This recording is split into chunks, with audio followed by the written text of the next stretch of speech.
Hello everyone, আসসালামু আলাইকুম। সবাইকে শুভ সন্ধ্যা। আশা করি সবাই অনেক অনেক ভালো আছেন, সাথে আমিও অনেক ভালো আছি। এই যে দেখতে পাচ্ছেন, আমি এখন আনারস কাটবো আনারস মাখা করার জন্য। আর এই যে আমি আনারসগুলো কেটে নিয়েছি, এখন আমি আনারসগুলোকে ছোট ছোট টুকরো করে কেটে নেব। দেখুন আমার কাটা হয়ে গেছে। এখন আমি লবণ মরিচগুলো সব একসাথে কেটে নিয়ে ভালোভাবে মালিশ করে নেব। দেখুন আমার আনারসের ওপর দেওয়া হয়ে গেছে। এখন আমি তেল দিয়ে ভালোভাবে নেড়েচেড়ে নেব।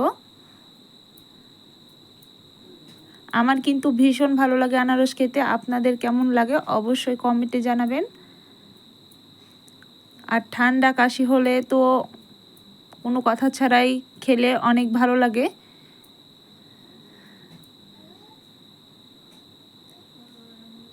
দেখুন আমি একটা খেয়ে দেখছি পারফেক্ট হয়েছে কি না। তো সবাই ভালো থাকবেন, সুস্থ থাকবেন। আল্লাহ হাফিজ।